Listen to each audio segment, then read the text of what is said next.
we get started, I just want to have everyone introduce themselves, and I want to hear if you've been to New York before, if you've been to the United States before, and if you've been on a Sandemans tour before. So let's start over here, and we'll go around. Awesome, so a lot of you have done Sandemans before, which is really, really great. That's actually how, so most of you have done them in Europe, it sounds like, which is where I did it as well, and where I found out about the company. And I really was so enamored by the entire concept, like, oh, I can do a free walking tour and learn all about this place and get my bearings, whatever. And so now I'm approaching my second year in New York, and I was kind of like, I really want to do something with my passion for New York and tourism and all these things. So I was like, I want to be a Sandemans tour guide. So here I am, and thank you so much for coming and doing the tour with me today. So if I didn't say it, my name is Carly, and I live in New York, obviously. I'm from Baltimore, Maryland. I moved to New York 2 years ago, trying to live the New York dream, kind of like you hear about, and some of the people we'll talk about today who also live the New York dream. And just a little bit about Sandemans before we get started. So a guy named Chris Sandeman was living in Berlin and started the whole concept of free walking tour, and it kind of exploded all over Europe. And we are the first city in the United States, so welcome, exciting stuff. And besides this tour today, we offer 3 more tours in New York. So we have the Brooklyn Bridge, Chinatown, and Little Italy tour, which is one of my personal favorites. Talks all about immigration and some of the cultural diversity in New York. So if you want to do that one, let me know. We also have the Midtown tour, which goes all over Times Square and talks about how that moved. And then also the Central Park tour, which obviously is the Central Park. So please let me know if at any point you want to sign up. I will direct you to all the right things. So yeah, I guess we can get started, which we're in the perfect spot. So we're in front of the American Indian Museum. Has anyone been? So this is actually a free museum. As you know, most things in New York are not free. So if you are looking for something free, this is really great. I went in a few weeks ago, and it's very small, so you can do it in probably like an hour or less. And it's really interesting because, so a lot of times like US history and world history doesn't really talk so much about the Native Americans or the Native peoples. So this museum does do a tribute to them, which they should, because as I'm about to tell you, New York began with the Native Americans. So yeah, about 4,000 years ago, the Lenape tribe, which was a Native American tribe, settled in Manhattan, which is basically an Indian word for a city of rolling hills and trees and all these things that are not really part of Manhattan now. But that is how it was when the first Dutch explorer, actually an English explorer named Henry Hudson, came to find Manhattan. And that was in 1609. He was hired by the Dutch to help kind of help the Dutch East India Company. So he meant to be going to the Orient, to China, to help the Dutch East India Company, which at the time was like bigger than IBM now. It was this huge, huge thing. But he kind of failed. He like tried to go to the Northern Passage over Russia, but that didn't exist. So he was like, oh, maybe if I come to America and come this way, I can get there. So he like sailed down and then up through the Hudson River, which of course wasn't called the Hudson River then, but now is, and was like, all right, I am not making it to the Orient. But anyways, he kind of realized that, wow, this is a really, really great land. There's like beavers and trees and oysters and all these things to make something out of maybe the Dutch West India Company. So on his way back, he actually got captured, but the word got out to the Dutch, and about 10 years later, the first Dutch settlement came to Albany, which is in upstate New York, the capital of New York, and then eventually they settled in Manhattan. Sorry, it's too loud, it's New York. Settled into Manhattan, and they called it New Amsterdam. So yeah, so a little bit about New Amsterdam. So this was like a tiny, tiny little settlement, and they were here basically because they were beavers and for their beaver fur trading. And they were like, okay, this is awesome. But honestly, they didn't really do so well. Their city hall was in a tavern. They just weren't really like killing it at all. So then about 20 years later, they recruited a guy named Peter Stuyvesant, who was ruling in Curaçao, which was another Dutch colony, and they had him come. He was not a very nice guy at all, and they had him come and try to like get everything together. And he like had one leg because it was blown off by a cannon, and he was like, all right, let's go. And he made everything very strict, and nobody really liked him. He kind of sucked, but he really got New Amsterdam going right in time for the British to arrive. And for many years, nobody could really beat the British Navy. So it went back and forth a few times, but eventually they kind of just had to surrender. And even Peter Stuyvesant's own son was like, give up. Like, we're not going to beat the British Navy.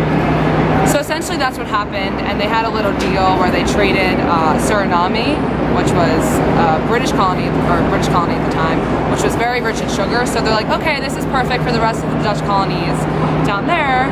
Let's keep New York. And keep in mind at the time, the rest of the colonies were all British. So Philadelphia, Boston, these were all British anyway. So it kind of made sense that New York, which they had named 2 days later after the Duke of York, who the land was given to, it made sense that it was part of British territory now. So that's a little bit about all of that, and I'll go into more detail as we head over to our first destination in Battery Park.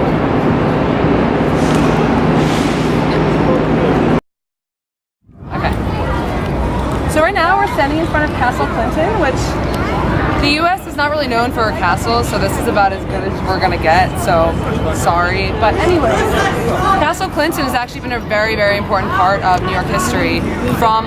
So this whole area actually over there as well was all part of Fort Amsterdam when it was New Amsterdam, and when the Dutch were fighting against the British and the British were fighting against the colonists were fighting against the British, and all of this was right here, and really was kind of the center of the city. And most of New York until really the 1800s was this whole downtown part, which is why we're touring this part. But anyways, a little bit about Clinton. So DeWitt Clinton was the mayor of New York City for 10 terms and the governor of New York for 3 terms. And he, like Alexander Hamilton, who I'll talk a little bit more about later, was one of the biggest revolutionaries in New York. Like, I really wish I could have met him. He just got it. He saw New York as being like this crazy city, and at the time it still was pretty small. So like in the 1800s, it was only like 100,000 people, and in 1811 he helped implement the grid plan. So you know how New York goes like in a number system? It goes from 1st Avenue to 11th Avenue, up from 1st Street to 155th Street. That was all kind of DeWitt Clinton's plan. He was like, this city's gonna grow to 1 million. Of course it's much more than that, but he's like, this is gonna be huge, and we need a number system, one, because we're democratic, so we don't want to name it after kings and princes, which is why there's numbers. Also, he really understood that this was a city full of immigrants who not everyone spoke English. So what better way for everyone to understand everything than with numbers? So that's a little bit about the grid plan, which he helped implement, which was genius. And at the time, there wasn't really any other grid plans to this size at all. So it really revolutionized New York. And even still, like, I get off the subway and I'm like, where am I going? And then I see the numbers, I'm like, cool, we're all good. And the other really big thing that he did was he helped implement the Erie Canal. Has anyone heard of that? So it's really interesting because New York was vital in terms of its location to Europe, to the South, to the colonies, to everything. And then they're like, okay, at this point though, how are we gonna get to the rest of the United States? So what he did was he extended the Hudson River up into the Great Lakes above Michigan, so out west. And everyone was like, no, that's not gonna happen, I don't think so. And in 5 years, he completed it and revolutionized trading and shipping in New York and the rest of the world. So he really killed it, and it's awesome. And then after it was used as a fort, this area was used as an aquarium, it was used as an immigration depot, it was used for all types of things. And now is where you can get your tickets to the Statue of Liberty and Ellis Island. So definitely go there if you want to go to these lovely areas over here, which we'll walk and we'll see, but we won't actually take the ferry across. And just a little bit more about this area. So the Revolutionary War was, so the Battle of Brooklyn was one of the most vital battles in Brooklyn, one of the most casualties. And this is when George Washington was leading the colonists. And what happened in the Battle of Brooklyn was essentially they knew that New York was going to be the most vital area and that the British were going to come and they were going to try to take it. So what happened was George Washington realized that Brooklyn Heights over there had these hills. He was like, we need to take this so then they can basically they could hide behind the hills and then defeat the British. What ended up happening, unfortunately, was the British Navy was just too big, and Washington kind of realized that there was really no way that this was going to go well, and he didn't want to leave New York and he wanted to keep it, but they were going to get demolished. So he basically took all of the troops overnight one night when they knew that the British were coming to take New York, and they went up the Hudson and they kind of just evacuated. And they had to leave New York for 4 years during the Revolutionary War. And actually 4 days after the British overtook New York, there was a giant fire that burnt down half of the city. So when the colonists came back to New York when the war was over, obviously they won.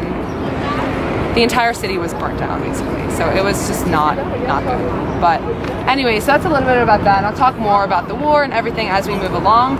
But now we're gonna head over to the Statue of Liberty. Alright, so now we're standing in front of the Statue of Liberty in Ellis Island, so two very important parts of New York history. So I'm not sure how long you guys have, but if you have some free time, like I said, you can get tickets over there to get the ferries to Ellis Island and Liberty Island.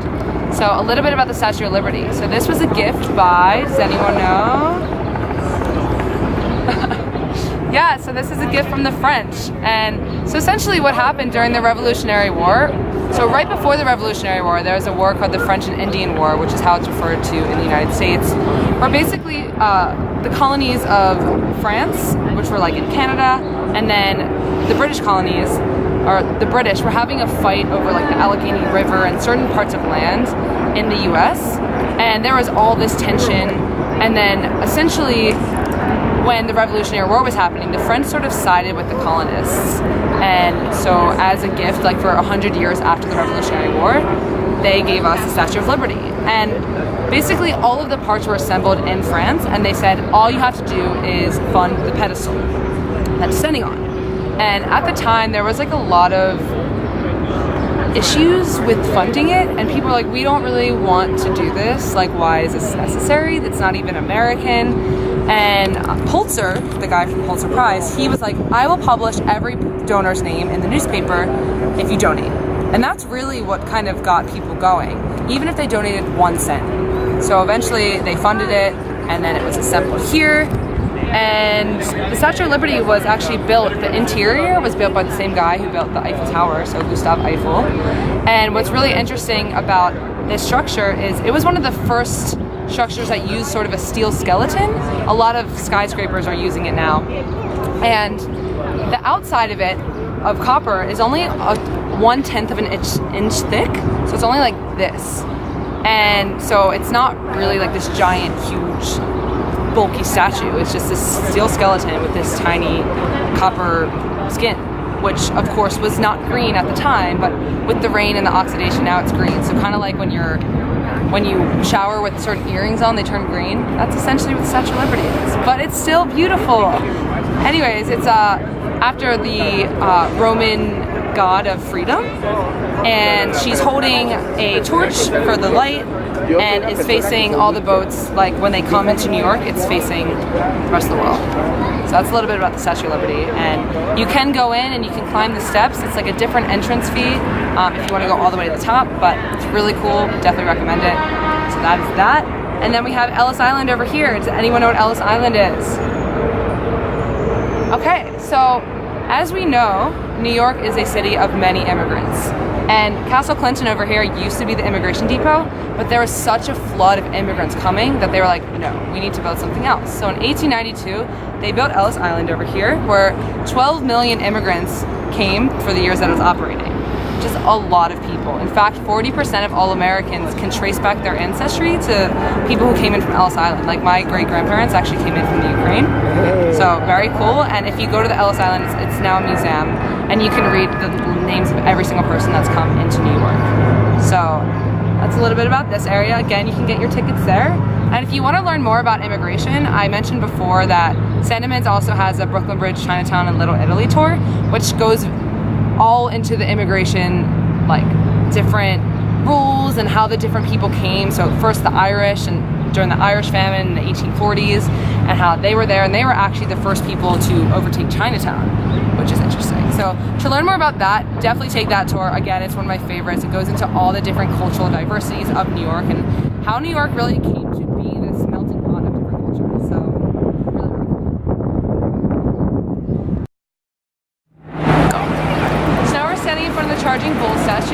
lot of you have been asking about it or why it's here. It's very popular for whatever reason. So basically, there was a stock market crash in 1987, and the artist, Arturo de Modico, put this in front of the New York Stock Exchange on Christmas, next to the Christmas tree. Kind of as a symbol of prosperity and hope, like, hey, so a bull in Wall Street slang basically means that the market is rising. So that's why it's a bull, and it's charging, kind of like, sort of unpredictable, because you don't really know what's going to happen with the market, which is symbolic, obviously, with the statue here. And it was this whole big thing. It was kind of guerrilla art. It wasn't really supposed to happen, and the police came out and they're like, no, this can't be here. But it was a huge hit. People were obsessed with it. So it's still temporarily here. It has now been here for like 40 years. So I'm not sure it's ever going away. So this is very popular if you want to take pictures, if you want to like rub the parts that are rubbed, people love it. So that's a little bit about it.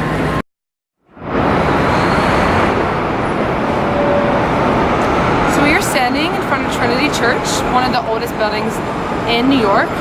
This building is actually the third time it's been reconstructed. Remember that Great Fire I told you about? Yeah, so this was completely demolished then, and they had to rebuild it over and over and over again. And it's interesting because a lot of New York architecture is very old, like modern looking, and this is pretty historical. So, and at the time, this was actually the tallest building in New York, which is crazy to think about. All the buildings we have now, this is nothing.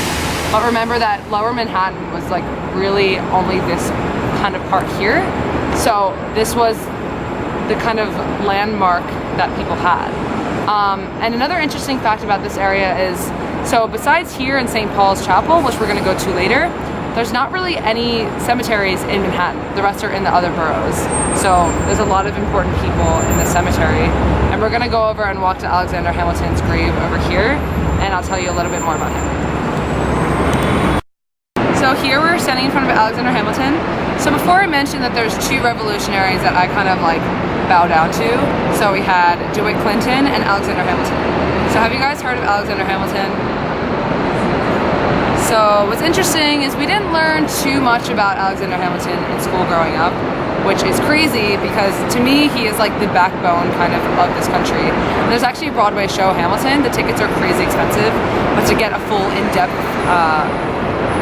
story of Alexander Hamilton's life, see the show. It is very good. They add like rap music to it. It's interesting. But anyways, Alexander Hamilton came here from Nevis Island, which was a British colony in the Caribbean, when he was 17 years old. He is kind of like the classic New York dream. And he came here on a boat and like went to college, joined a debate club, and he was the first person who really realized that New York would be the center of commerce, manufacture, banking, investments, all these things. At the time, 90% of the country was still very much about slavery, agriculture, plantations, and Alexander Hamilton's like, this is really outdated, like we should focus on business. And people just listened to him, this 17-year-old guy, and people were just like, yes, Alexander Hamilton, and he got really close to George Washington, and he was one of the first people who wanted to abolish slavery, and eventually he became Secretary of Treasury in New York, and is the first person who really, like I said, started investments and banking and all of these things. So yeah, Hamilton was just a visionary, and he had a lot of popularity and was obsessed with New York. He really, really loved it. And I'll talk a little bit more about later, like why New York wasn't actually the capital, but he really pushed for it and really saw New York as being this center of kind of the world, which I'm not going to say that it is because I live here and that's kind of biased, but like in a lot of ways New York revolutionized the United States. It revolutionized the entire world of banking, finance, and this is kind of all in part to Alexander Hamilton. And then he kind of stepped out of the government for a while, but had this like ongoing duel with this guy named Aaron Burr, who was his rival. And like two very mature adults, they had a duel, and actually dueling was illegal in New York, so they went to New Jersey and they had a, like, I said duel a bunch of times, but they had a duel with each other, and when the shots fired, for whatever reason, Alexander Hamilton's gun went up and Aaron Burr's shot went right into Hamilton, and that's how he died at the age of 47. So unfortunately, Hamilton did not really get to see everything that New York came to be, but I think that he would be happy with his vision of New York and how it's played out.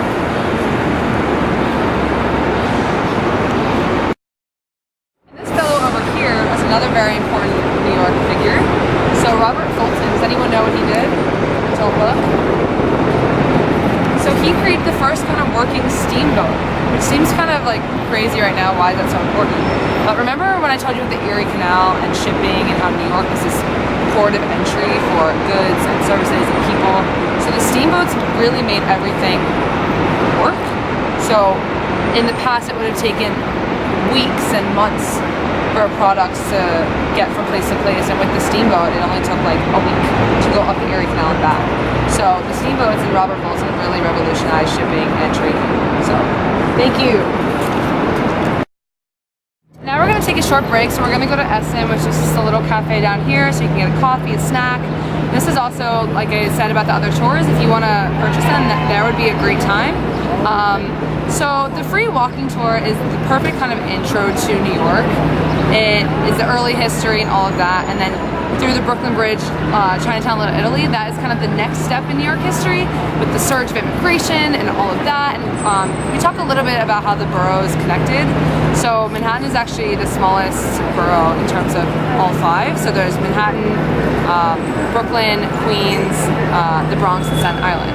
So we talk a little bit about that on that tour and why the merging of the five boroughs made New York the second biggest city after London. So, and in the 1800s is when New York really came to be what kind of we know of as New York. So that tour will give you more info on that. Like I said, it's my personal favorite, so it's great.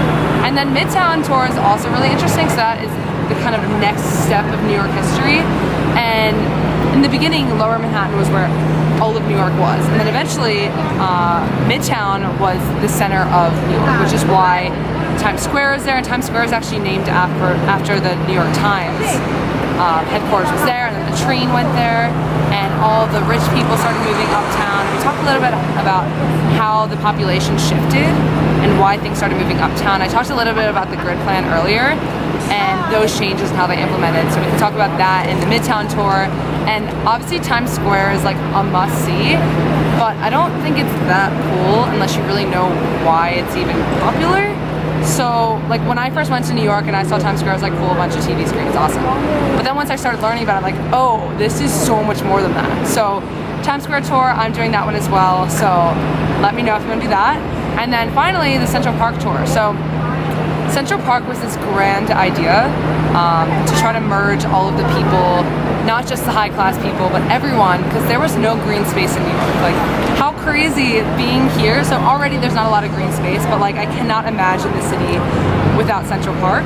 And so yes, you can go and you can like wander around, but understanding the history of Central Park is very key to kind of all of New York and how it brings everyone together, and it still is so central, literally, to New York's history. So I'm doing that tour as well. So again, we're gonna go to SM, we're gonna get a snack, coffee, go to the bathroom, take a break, and there you can purchase some of the other tours and let me know if you have any questions. Okay, so now we're standing in front of Federal Hall. Do we know who this lovely statue is of? Washington! That's right, George Washington, first president of the United States. He was commander-in-chief for the Revolutionary War for the colonists.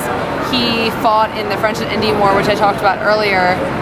So he was a warrior, kind of. And he didn't really want to be president, actually, which is pretty interesting, but he just kind of unanimously was voted in.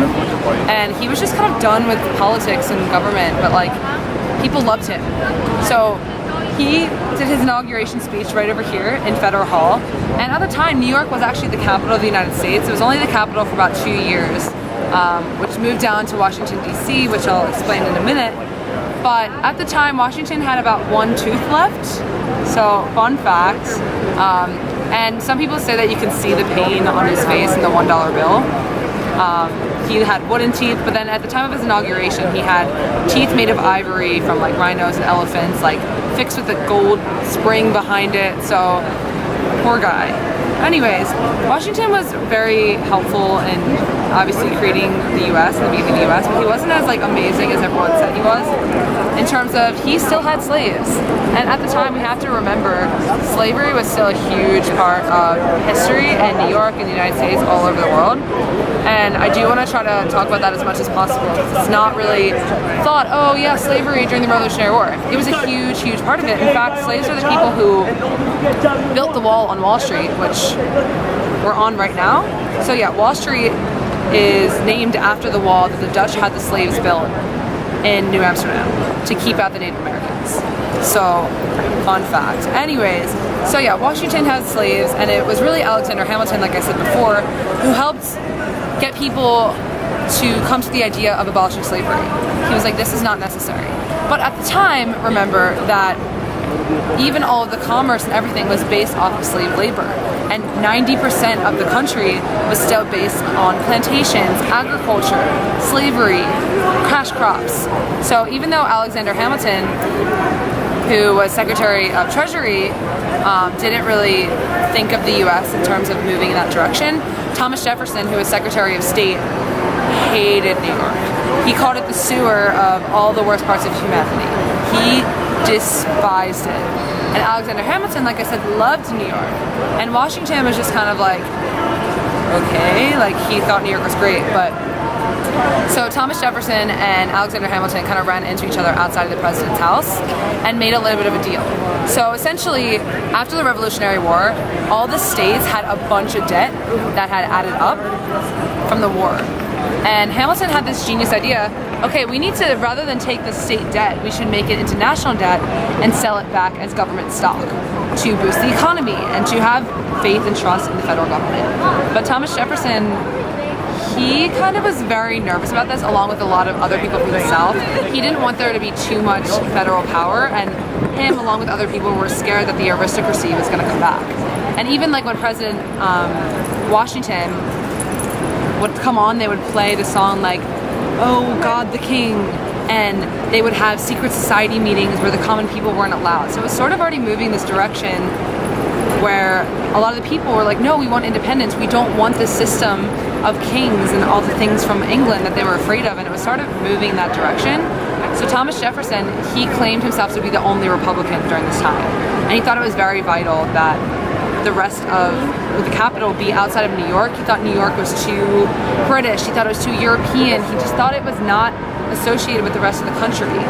So he convinced Alexander Hamilton to move the capital near his home state of Virginia, which is of course where Washington DC is. It's between Washington and Maryland.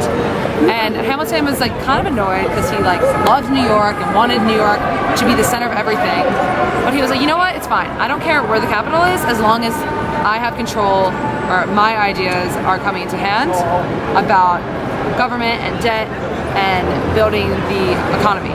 So he agreed to move the capital to DC, and that's exactly what happened. Okay, so when we were at the Charging Bull statue, a lot of people were asking where the fearless girl is. She's right here. So originally she was placed directly across from the Charging Bull statue that we saw earlier in March 2017. So this is right as like the Me Too movement was happening. And there was an investment firm in Boston who decided to place the girl in front of the bull to try to challenge kind of like, what does it mean to be a woman and what does it mean to be fearless? In terms of like, so at the time, 1 in 4 of the 3,000 largest companies didn't even have one woman on the board. Since the statue was placed in March 2017, 300 of those companies now have put a woman on the board, and 90 more are doing so. So this, again, was only supposed to be up for 7 days, but it became an international movement. People are obsessed with her. She's like super Instagram famous, so definitely get a photo of her. And yeah, it's been a huge switch in like, hey, like women's power, like don't mess with us kind of. And so eventually they moved her in front of the stock exchange, which is even kind of a bigger statement than just in front of the bull. And actually the artist of the bull was kind of mad that the girl was placed there. He's like, you're ruining my art, like don't mess with this. Because it kind of was. It was like, this is not all about Wall Street, this is not all about finance, this is about like equality and women's rights. And so then they put her in front of the New York Stock Exchange, which is kind of challenging all of American business and all of like finance and Wall Street, all these things. And here's the girl, and she's like, don't mess with me. And it's been huge, and as we can see, the feminist movement is still going. And obviously, I'm a huge fan of this, and I hope that she continues to stay for a while. And yeah, this is the New York Stock Exchange, so it is the biggest stock exchange in the world based on listed companies. Like I said, Alexander Hamilton was a major player in getting the stock exchange here. And we can't actually go inside, unfortunately, but we can look at the beautiful building and think about all that's happened because of the New York Stock Exchange. So do you guys see this damage on this building over here? So this is actually from a bomb attack in 1920. So this is the JP Morgan building, and after World War I, there was a lot of tension all over the world, and so they're not really sure exactly who did it. But from all the evidence that they have, they think it was a group of Italian anarchists who were really pissed off about capitalism and everything that was starting to happen. So after World War I, the economy started to boom again, and people were very anti-capitalist, and then communism, capitalism, this whole thing started, and obviously continued until, now, but continued through the Cold War. So what happened was there was like a horse-drawn carriage that was coming down the street, and a bomb just blasted, and 34 people were killed. It was not great. So, and they wanted to keep this damage over here just so we can remember all that's happened. It's pretty crazy if you think about when the wall was built early in the 1600s till now, and history is still going over and over and over again. But a little bit before that, before it was the JP Morgan building, before it was like all of Wall Street as we know today.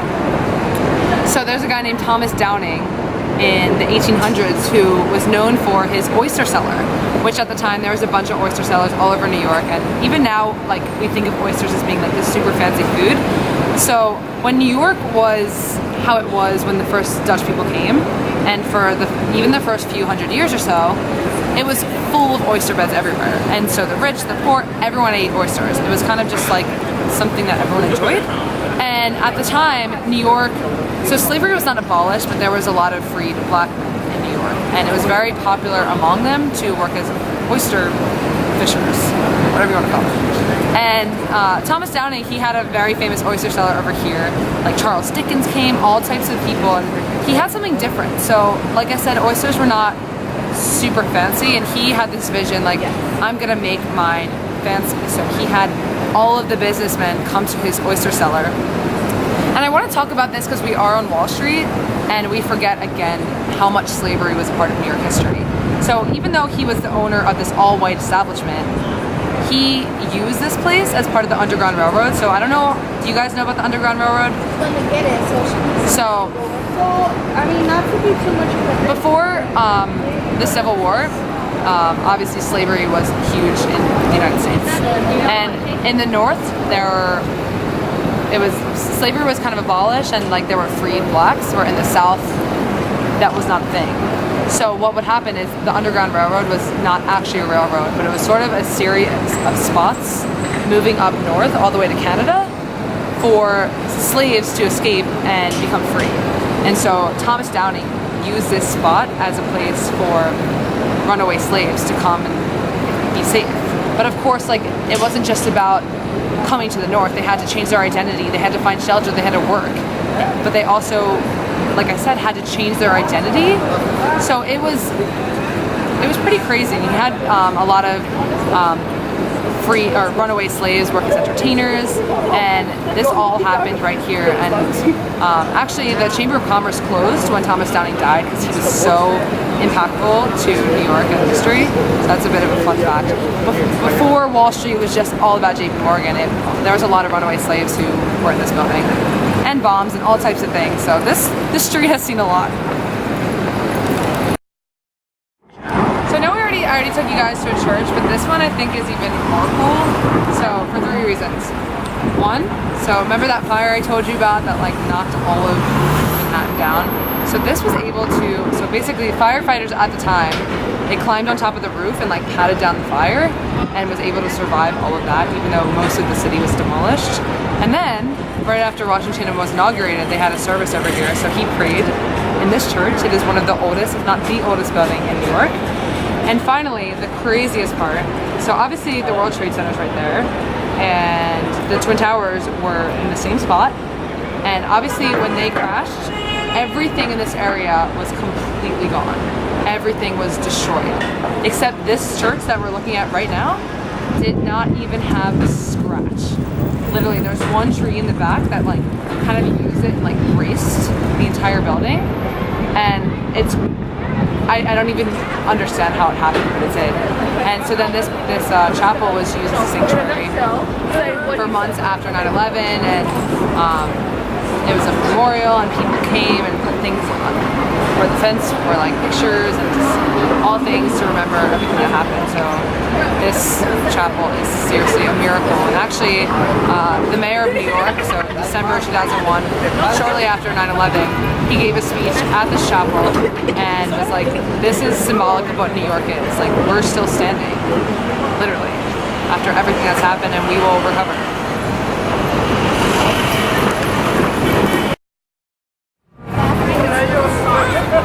Alright, so we're obviously standing in front of the World Trade Center, and before I talk about this beautiful building here and what happened on September 11th, I want to talk a little bit about the Twin Towers, which have kind of an interesting story. So they were first drafted in 1961, where at the time, like, things had already moved up into Midtown, which again, you can learn more on our Midtown tour, why things started to thrive uptown. And at the time, actually, in the 60s, downtown was kind of dead. Like, nobody really wanted to work here anymore, and they kind of had this plan, okay, we're gonna revitalize downtown. So they started building the Twin Towers, which at the time were the tallest building for many, many years.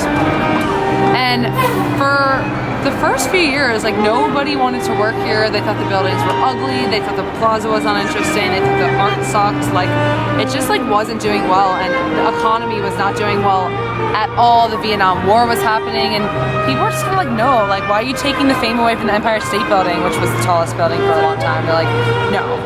And it wasn't really until 1974 when there was a French guy who learned about the towers in the newspaper, and he did this illegal stunt, basically.